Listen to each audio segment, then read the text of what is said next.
असम और बंगाल में गृह मंत्री अमित शाह के दौरे का आज दूसरा दिन। पश्चिम बंगाल के झारग्राम में अब से थोड़ी देर बाद रैली, बांकुरा में भी करेंगे जनसभा। बंगाल के पुरुलिया में आज ममता बनर्जी की पहली जनसभा। चोट लगने की वजह से व्हीलचेयर से करेंगी प्रचार। कल बांकुरा और परसों झारग्राम में रैली। सीएम भूपेश बघेल असम विधानसभा चुनाव के मद्देनजर चुनाव प्रचार कर रहे हैं। मुख्यमंत्री वहां लगातार चुनावी सभाएं करके कांग्रेस के लिए वोट मांग रहे हैं। मुख्यमंत्री आज भी 3 जगहों पर चुनाव प्रचार करेंगे। सीएम भूपेश ढोला, सैखोवा और डिब्रूगढ़ में जनसंपर्क कार्यक्रम में हिस्सा लेंगे। इसके साथ ही मैकीपोरा में जनसभा में शामिल होंगे। इसके अलावा आज छत्तीसगढ़ से विधायकों का एक दल भी असम के लिए रवाना होगा। सीएम बघेल ने कल डिब्रूगढ़ के टिकखोंग विधानसभा में चुनाव प्रचार किया, जहां उनका अलग ही अंदाज देखने को मिला। टिकखोंग में कांग्रेस की सभा में पारंपरिक लोक नृत्य का कार्यक्रम भी रखा गया। सीएम शिवराज सिंह चौहान आज असम दौरे पर जाएंगे, जहां वो विधानसभा चुनाव के मद्देनजर प्रचार करेंगे। इस दौरान सीएम शिवराज सिंह 3 चुनावी सभा में भी शिरकत करेंगे। सीएम शिवराज की पहली चुनावी सभा नाहरकटिया विधानसभा में होगी, जहां से बीजेपी के उम्मीदवार के रूप में तरंग गोगोई चुनावी मैदान में है। इसके बाद शिवराज सिंह दुलियाजान विधानसभा जाएंगे, जहां वो तिरोश गोवाला के लिए वोट मांगेंगे। मध्य प्रदेश विधानसभा में आज पहली बार जीत कर आए विधायक सरकार से सवाल पूछेंगे। सदन में आज भोपाल में बरखेड़ी खुर्द में अवैध कॉलोनियों का मुद्दा उठाया जाएगा। सदन में आयुष्मान योजना के तहत जांच सुविधा नहीं मिलने पर भी चर्चा हो सकती है।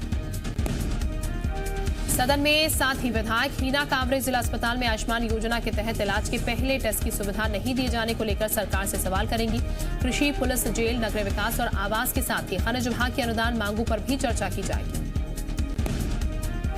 राजधानी भोपाल में केंद्रीय मंत्री नितिन गडकरी और सीएम शिवराज सिंह चौहान के बीच बैठक हुई। सीएम हाउस में हुई बैठक में कैबिनेट मंत्री गोपाल भार्गव, कैबिनेट मंत्री ओम प्रकाश सकलेचा, मंत्री सुरेश धाकड़, राठखेड़ा के अलावा बड़े अधिकारी मौजूद रहे। केंद्रीय मंत्री और सीएम की इस बैठक में प्रदेश में राष्ट्रीय राजमार्ग के निर्माण को लेकर चर्चा हुई। इस दौरान अटल एक्सप्रेसवे समेत कई अन्य प्रोजेक्ट को लेकर चर्चा हुई। रायपुर में बीजेपी प्रदेश कार्य समिति की बैठक हुई। बैठक में कई मुद्दों पर प्रस्ताव लाया गया, जिसमें प्रदेश सरकार के खिलाफ भ्रष्टाचार, बढ़ते अपराध और कांग्रेस के वादों पर राजनीतिक प्रस्ताव लाया गया। बीजेपी प्रदेश प्रभारी डी पुरंदेश्वरी की अध्यक्षता में हुई बैठक में विष्णुदेव साव और रमन सिंह सहित प्रदेश बीजेपी के 230 से ज्यादा पदाधिकारी शामिल हुए। इस दौरान पार्टी के पिछले 3 महीने के कामकाज की समीक्षा की गई और अगले 3 महीने की कार्य योजना भी तैयार की गई। बैठक में बीजेपी के राष्ट्रीय सह संगठन महामंत्री शिव प्रकाश ने कहा कि समर्पण और एकजुटता से काम करने पर जीत निश्चित है। बैठक के बाद प्रदेश प्रभारी डी पुरंदेश्वरी ने कहा कि बीजेपी का भाग्य हमेशा कार्यकर्ता ही तय करते हैं। स्कूल शिक्षा राज्य मंत्री इंदर सिंह परमार को मध्य प्रदेश बाल अधिकार संरक्षण आयोग ने पत्र लिखा। पत्र में कहा है कि स्कूल खोलने का फैसला लेने से पहले जरूरी है कि शासन की कोविड संबंधी गाइडलाइन और आयोग द्वारा दी गई एसओपी के आधार पर तैयारियों को परखा जाए। मध्य प्रदेश बाल अधिकार संरक्षण आयोग का कहना है कि स्कूल में कोविड-19 संबंधित सुरक्षा मानकों का ध्यान नहीं रखा जाता है, तो आयोग स्कूल खोले जाने के फैसले को सहमति नहीं दे सकता। उज्जैन में शिप्रा नदी में हो रहे रहस्यमय धमाके की जांच करने के लिए उत्तराखंड से ओएनजीसी की टीम पहुंची। तो 2 सदस्यीय जांच टीम ने मौके से मिट्टी और पानी के 8 सैंपल लिए, जिन्हें जांच के लिए भेजा जाएगा। 12 से 15 दिनों में इसकी रिपोर्ट आ जाएगी। इससे पहले कलेक्टर की मांग पर जीएसआई की टीम ने जांच की थी, जिन्होंने जांच में मीथेन और इथेन गैस होने की संभावना जताई थी। वहीं ओएनजीसी जांच दल के सदस्य और ओएनजीसी के उप महाप्रबंधक ने कहा कि शुरुआती जांच में कुछ भी कहना संभव नहीं। प्रख्यात समाजवादी चिंतक और विचारक रघु ठाकुर की किताब गांधी अंबेडकर कितने दूर कितने पास का विमोचन दिल्ली के गांधी शांति प्रतिष्ठान में किया गया। कार्यक्रम के मुख्य अतिथि इंदिरा गांधी कला केंद्र के अध्यक्ष राम बहादुर राय। गांधी अंबेडकर कितने दूर कितने पास पुस्तक के विमोचन पर राम बहादुर राय ने कहा कि रघु ठाकुर के लिए गांधी एक व्यक्ति नहीं, विचार है। रघु ठाकुर ने लगभग 75 साल की उम्र में 25 साल के रिसर्च स्कॉलर की तरह तथ्य दिए। छत्तीसगढ़ में धान खरीदी के दौरान हुए बारदाने की कमी को देखते हुए रायगढ़ की मोहन जूट मिल को दोबारा शुरू करने की कवायद तेज कर दी गई है। 3 महीने पहले सीएम भूपेश बघेल ने इसकी घोषणा भी की थी। मोहन जूट मिल पर करीब 900 मजदूरों का पुराना पैसा बकाया है, जबकि एआरसीएलआई ने भी 60 करोड़ की देनदारी का दावा करते हुए केस किया था। वहीं मिल को शुरू करने के लिए बिजली के नए एचटी लाइन कनेक्शन की जरूरत है। उमरिया में जनजातीय मंत्री मीना सिंह के भाई राजेंद्र सिंह पर गंभीर आरोप लगे हैं। आरोप है कि राजेंद्र सिंह ने बेल सलरा कन्या छात्रावास में घुसकर अधीक्षिका के साथ छेड़छाड़ की और शासकीय काम में बाधा पहुंचाई। राजेंद्र सिंह पर गाली गलौच और मारपीट करने का भी आरोप है। अधीक्षिका की शिकायत पर नौराजाबाद पुलिस ने केस दर्ज करते हुए राजेंद्र सिंह को गिरफ्तार करके जेल भेज दिया। छत्तीसगढ़ के धमतरी में रफ्तार के कहर ने 2 लोगों की जिंदगी छीन ली है। बस हादसे में 2 लोगों की मौत हो गई है, जबकि 9 लोग घायल हैं। सभी घायलों को जिला अस्पताल में भर्ती करवाया गया, जहां उनका इलाज जारी है। धमतरी में निजी ट्रैवल्स की बस रायपुर से जगदलपुर जा रही थी। इस दौरान धमतरी जिले के संबलपुर के पास अनियंत्रित होकर पलट गई। बस में सवार यात्रियों को गंभीर चोटें आई, तो वहीं ड्राइवर और कंडक्टर की मौके पर ही मौत हो गई। नरसिंहपुर जिले के मुगवानी टोला में एक शादी समारोह के दौरान 21 बच्चों ने फल समझकर रतनजोत के बीज खा लिए, जिसके बाद उन्हें चक्कर आना और उल्टियां आना शुरू हो गया। स्वास्थ्य विभाग ने बिगड़ती हालत को देखते हुए उन्हें अस्पताल में भर्ती करवाया गया, जहां उनकी हालत अब ठीक बताई जा रही है। नरसिंहपुर जिले के इन सभी बच्चों की उम्र 2 से 7 साल के बीच है। मौके पर कलेक्टर, एसपी ने बच्चों का हाल जाना और परिजनों से बात की। उन्होंने बताया कि बच्चों के स्वास्थ्य पर प्रशासन की नजर है, जरूरत पड़ने पर उन्हें और भी बेहतर इलाज की व्यवस्था उपलब्ध कराई जाएगी। नरसिंहपुर में रतनजोत के बीज खाने से 21 बच्चों की तबीयत बिगड़ गई। इस घटना पर सीएम शिवराज सिंह ने चिंता जाहिर की। साथ ही उन्होंने बच्चों के इलाज में लापरवाही नहीं बरते जाने का भरोसा दिया। दरअसल नरसिंहपुर के ग्राम मगवानी में 21 बच्चों की तबीयत रतनजोत की बीज खाने से बिगड़ गई थी। इस घटना पर सीएम शिवराज सिंह ने ट्वीट किया। उन्होंने लिखा कि इस मामले को लेकर अधिकारियों से चर्चा की और वो उनके संपर्क में है। रतलाम में युवक की बेरहमी से पिटाई का वीडियो वायरल हो रहा है। वीडियो में कुछ लोग एक युवक को बुरी तरीके से पीट रहे हैं। मामला बड़ावदा थाना क्षेत्र का है, लेकिन किसी भी पक्ष ने अभी तक पुलिस से शिकायत नहीं। मुरैना जिला अस्पताल में फर्जी डॉक्टर मिलने से हड़कंप मच गया। फर्जी डॉक्टर संजय माहौर महिला वार्ड में महिला का इलाज करते थे।